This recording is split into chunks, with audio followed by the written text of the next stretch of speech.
everyone. Good morning. My name is Vertina. I want to welcome you to my channel, The Long's Life After Kids.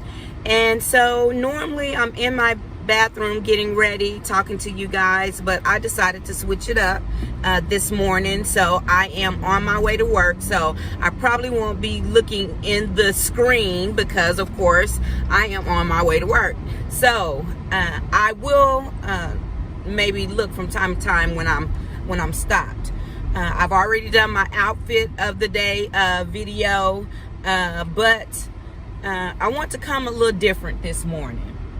So since this is Black History Month and we want to help uplift and encourage people, I wanted to talk to the moms and the dads out there and that have daughters. And I wanted to find out from you, what are you doing to let your daughters know, or let your daughter know, that she is enough, that she's good enough, that she doesn't need validation from other people, from boys, from men? I mean, what are you doing? And I ask that because growing up in the era I grew up in, I was born in the 70s. And of course, I was born on the brink of, you know, the civil rights movement, Black Panther, Black Pride. However, we still had issues as far as skin complexions. And it's still an issue. But of course, nowadays, you know, it seemed like everybody want to be a chocolate drop. But back in the day, a chocolate drop was not in. I used to get teased all the time. I was called a black Oreo. I mean, all kinds of stuff. And I know kids, you know, tease kids and things like that. But what it did for me is it caused me to have a very low self-esteem.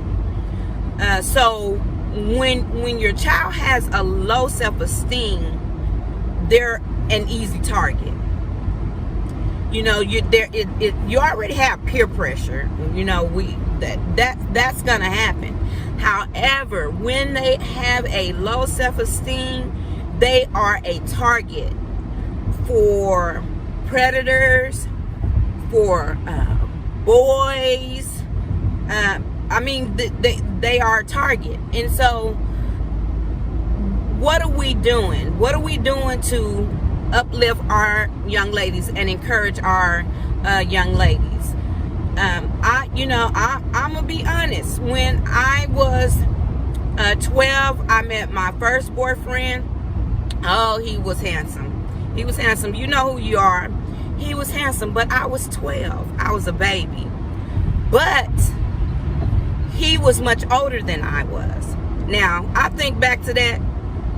Ain't no way up under the sun I would have allowed Daniel or Destiny to date at 12, let alone date someone that was much older than they were. But of course, you know, he was handsome, and of course I had a low self-esteem, and I'm like, oh my God, you know, he picked me, he liked me, and I'm not gonna say that you know, I don't know what his motives or intentions were at the time, but you know, I will say that I was much too young. I was much too young to be dating someone at that time. But you know, I was allowed to, and I don't think my dad knew, but I was allowed to. And so of course, you know, I was 12, he was 16. So when you have a 12-year-old and a 16-year-old, you know, a 16-year-old's mind is totally different than a 12-year-old mind. So of course, at 12 years old, because I had a low self-esteem, I felt like my dad, he is, if you've seen him, he's light-skinned, handsome man. His ex-wife, my stepmom at the time, beautiful, Vera, loved her, still love her. We're still close to this day, because she was one of the ones who would always tell me that I was beautiful. She always did that. My mom, she's a chocolate drop, and she was beautiful, but in my eyes, I was an ugly duckling, because my sister, beautiful. She had what, back in the day, they called the good hair. I had the kinky hair. Never understood why. Why my dad had nice hair, for a term, lack of a better word. Why my mom had beautiful hair. Why my sister had beautiful hair. And then when my baby sister came along 10 years later, she had beautiful hair. And I was the only one that had the kinky hair. Never could understand that. I was the only one that had the nose. I was the only one that had the lips. I couldn't understand that. But my mom, even though she was chocolate, my mom was beautiful. She, her shape, everything. She was just beautiful. So I couldn't see myself in her. I couldn't see myself in my stepmother at the time. So my vision of what I thought beauty was not me. At the age of 9, I was called a nigger by a white man in a pickup truck, and I don't even know if you can say that word, so when I went back home and I asked my mom, because I was crossing the street, and I crossed the street how she taught me to cross the street. So I didn't understand. I didn't know what that word was. I didn't understand, what did I do wrong? And I went home and I was like, well, I crossed the street, like you taught me. What did I do wrong? And she just said, you didn't do anything wrong. So of course that wasn't a good enough explanation for me.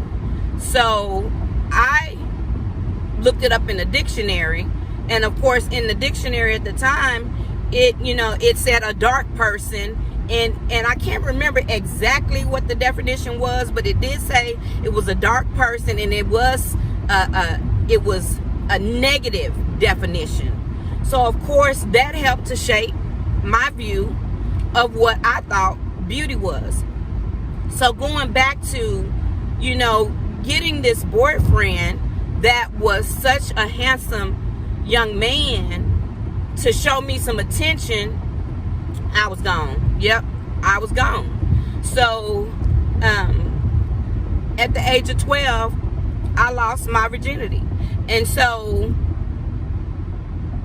when I had a conversation with my stepmom, Vera, one time, I was telling her that that's how old I was. And she was like, and I was telling her that it was because I had a low self-esteem. It was because I didn't love me. I didn't think I was worthy enough. And she was like, well, no, I'm not buying that. That was peer pressure, friends and stuff like that. And I'm like, no.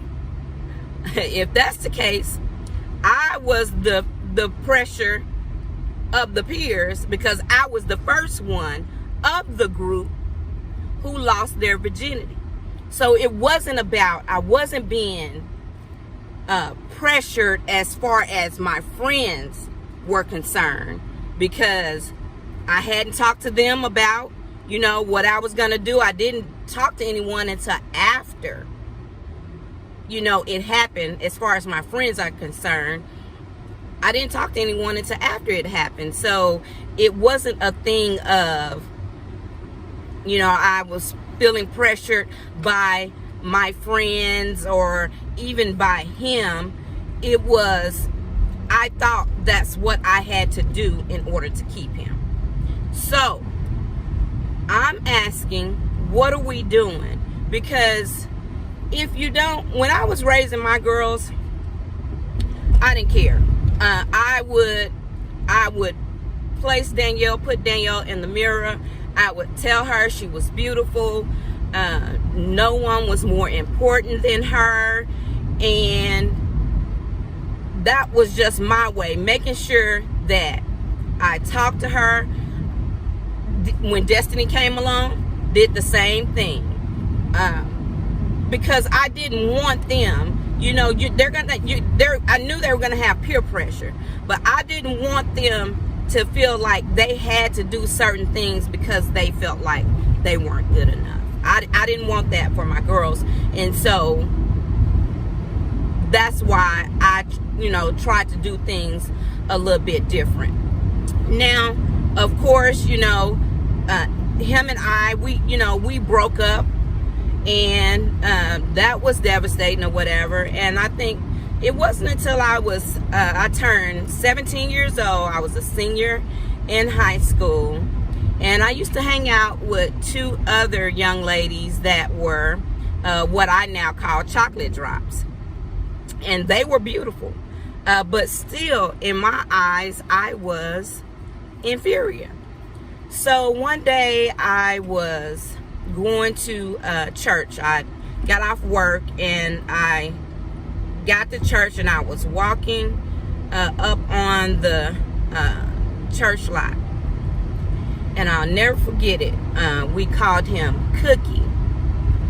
And when I walked up, he said, "There go one of the 3 black beauties." And I said, "Huh?" He said, "One of the 3 black beauties." I was like, "Who?" And he was like, "You." And I was like, "What do you mean?" And so he called the other 2 young ladies' names, and then he called my name. He said that I have seen a lot of pretty light-skinned women. He said, but whenever you come across one that is dark-skinned, there is nothing more beautiful. That man changed my life. With those words, he changed my life. Because up until that point, you know, my dad, he would say, "Oh, you growing up to be really pretty," you know, and to me, that was negative. Because I even talked to my stepmom about it one time. I was like, you know, he said I was growing up to be pretty, as if I'm not already pretty. I know, you know, now I know my dad didn't mean it like that. But because I had such a low self-esteem, that's how I took it. That he felt like up until that point, I wasn't pretty, I wasn't good enough. And she tried to convince me that that's not, Tina, that's not what your daddy meant. He's always thought you were beautiful.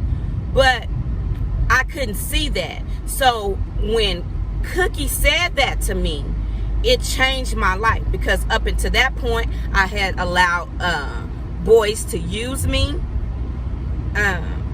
You know, I allowed people to mistreat me up until that point. So to hear him say that, it changed my life. And so at that point, from that point on, you know, I started changing. I started shifting as far as who I was as a young lady. So I want to put that on your mind. I want you to think about that. Think about, you know, what you're doing as far as your children are concerned.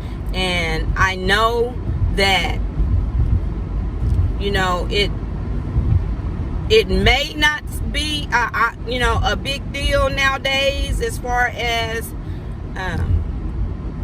skin color, but you have to talk to your child and find out, you know, how do they really feel in the skin that they're in. I raised my daughters to know that they are beautiful and they are enough, you know, regardless.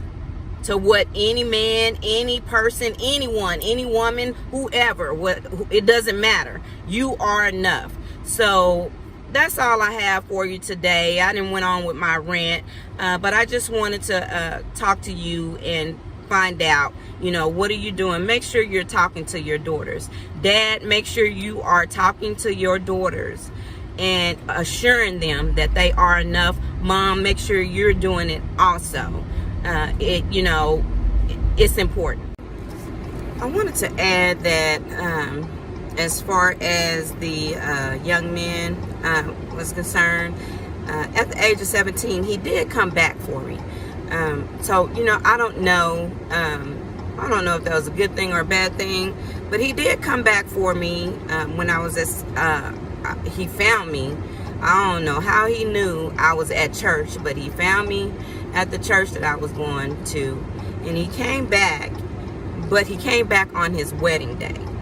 And so he came back and he asked me, he had said that if I told him right then and there that I would be with him and I would marry him, that he would not go through with the wedding. And so, of course, I told him to go ahead and go and get married, do your thing, whatever. I said no. So, I don't know. But, yeah, that did happen.